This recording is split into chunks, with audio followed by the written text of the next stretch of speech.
everyone, and welcome to another edition of Awards Circuit. I'm Danielle Turchiano. And I am Michael Schneider.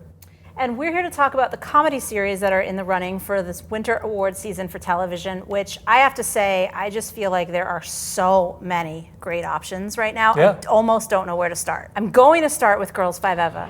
We are Girls5Eva!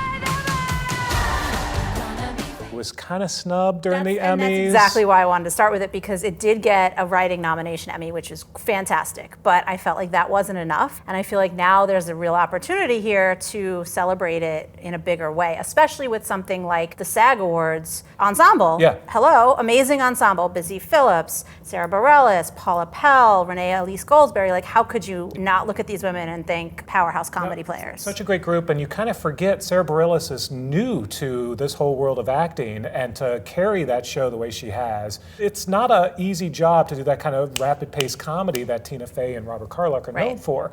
But they pulled it off. It's a fun show, and I do hope that people pay attention and notice, perhaps in a way that the Emmy voters didn't. Speaking of a show that had an amazing first season and was recognized by Emmy voters, thankfully, is Hacks. Please, God, no! You wish!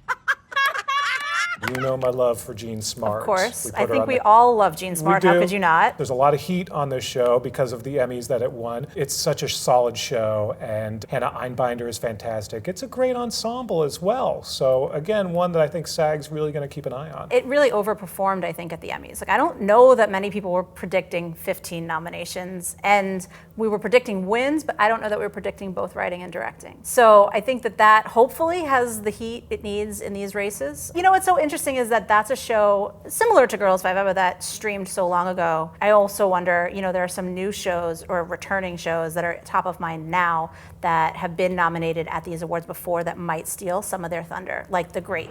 You're calling yourself The Great? Of course. Seems arrogant. Just came back for season 2. In season 1, you know, both the series was recognized at the Globes and at SAG Awards, and then Nicholas Hoult also was recognized individually at a number of awards. So it feels like that's still very much a big player here. I don't know why Elle Fanning wasn't nominated last year. That might be a snub that they feel like rectifying this year. Yeah, but I do feel like The Great is a show that people sort of slowly caught on to, so maybe they hadn't caught on by the end of season 1, but definitely now that it's back and there's a little more heat surrounding it, perhaps there's going to be a little more interest. Right. Another show that returned for a second season, that of course, you know, we talked about Hacks, but the show that Hacks could not topple, at least for Best Comedy this year at the Emmys, was Ted Lasso. Of course. The Ted Lasso welcome wagon has arrived. Ted Lasso has to be at the top of any conversation when you're talking about comedy, when you talk about comedy ensemble these days. Starting with Jason Sudeikis, of course, but a murderer's row of talent there. Hannah Waddingham, of course, Brendan Hunt, Brett Goldstein. Nick Mohammed. I mean, there's not a bad Juno Temple. bunch. Let's just go on and on. I mean, it is a fantastic group. I feel like a lot of these Winter Awards players are the ones that are out there being like, we recognize them first. And it's true, they did with the nominations, but Schitt's Creek was still in the running last year. So Schitt's Creek still won a lot of the, you know, comedy series or the comedy ensemble awards. And so Ted Lasso, of course, heat off the Emmys, won almost everything at the Emmys, but not those in these races. And I feel like now, is it their time, or do they feel like, let's shift to something brand new? That's a good question, because in some ways, maybe the feeling is Ted Lasso's already been honored, so maybe some of these shows are just going to completely skip over Ted Lasso. Ironically, biggest show in the world for a period of time, but there are a lot of new, bigger shows in the world too. So we mentioned another new show that I adored was Only Murders in the Building. This doesn't make sense. Where do we start? At the very beginning. Steve Martin, Martin Short, Selena Gomez, that's a cast. It's also like a surprising cast for me. Obviously, Steve Martin and Martin Short, we know what they can do together because they're of a generation of a certain kind of comedy. I didn't know how Selena would fit into that, and I just thought it worked so much better than I was expecting. I thought the writing was so sharp, and I thought like their dynamics, both in a trio and then as they would break out, you know, individually or, you know, side, 2 of them over here, 2 of them over there. I thought it was fantastic. Yeah. I want to see it really celebrated here in a number of categories. Yeah, and then you talk about the supporting actor, Nathan Lane, of course, playing with them too. And Amy Ryan. I think at some point Sting is probably going to win something for guest starring on Only Murders, but we'll see. Right. I want to talk about something that you were talking about new shows. I want to talk about something that's not technically new, but feels new.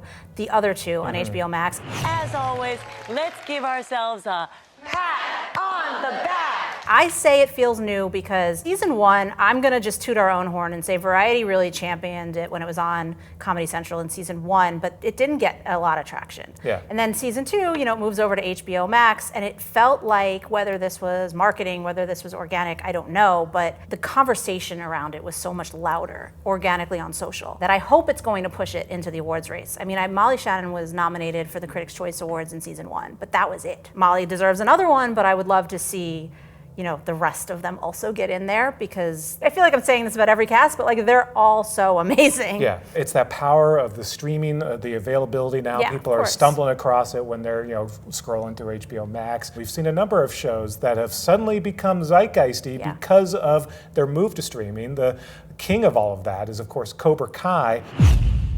I thought I was doing the right thing, but I failed you. Now everyone's talking about Cobra Kai. It's a real awards contender, and I think as an ensemble, it's a player as well. So we cannot discount the folks at Cobra Kai. Having that heat off the Emmys helps, but I think some of these voting bodies already like it. I mean, it was nominated for Stunt Ensemble before its Screen Actors Guild Awards, so it does feel like it's inching its way closer, and maybe this is its time. It's interesting though, because that's a little bit of an older show that feels refreshed as well. Then we have an older show that's on its way out in Netflix's The Kominsky Method, and I also have to wonder how that will play in, how much voters' love for this show that they nominated in its previous 2 seasons. I mean, it actually won the Globe for one of its seasons. Is that enough? Will they say, we want to give you one last hurrah? I don't know. I have to be honest. I would have, because of its powerhouse cast, Michael Douglas. I mean, Alan Arkin wasn't in this season, but bringing Kathleen Turner in, I would have normally said in any other year, of course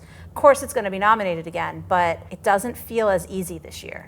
It doesn't. There are so many choices. I mean, that cast also has Paul Reiser. Of course. It has some real notables. So, and it ended on such a high note and a positive note, and actually his character wins an Emmy in the finale. So. And I kept saying during Emmy time, maybe that's foreshadowing. And so I guess I could say that again here, but I don't feel it as strongly. Yeah, at least with a nomination. But another show that sort of was a sleeper, and one that we weren't really necessarily thinking for awards play, but came on strong, especially with an Emmy nomination, was What We Do in the Shadows.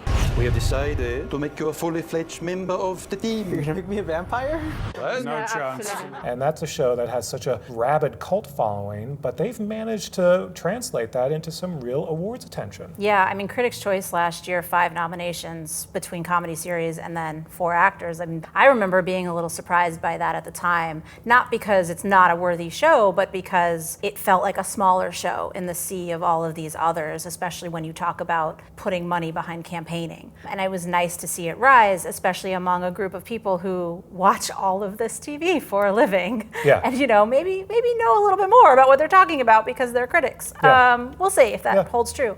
But I do feel like this season, just as talked about, if not more, than last season. Yeah. And I think now we're talking about this year, so FX has another sleeper hit that I think we're talking about and we like, and I think they might be able to translate into real awards attention as Reservation Dogs. Yeah. Abnormal. Y'all wouldn't have seen a stolen food truck, would you?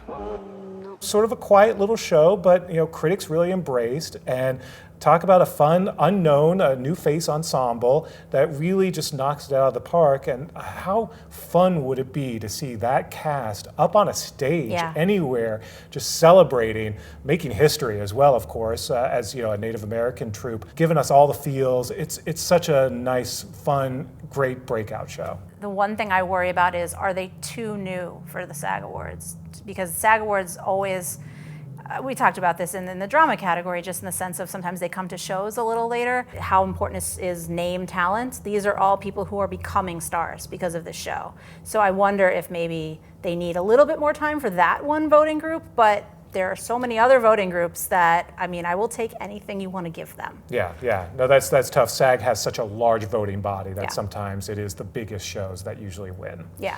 On that note, I think we're going to have to leave it here. But of course, as always, please go to Variety.com and check out our ongoing coverage of every award in every category. For now, I'm Michael Schneider. I'm Danielle Turchiano. Thanks for watching Award Circuit.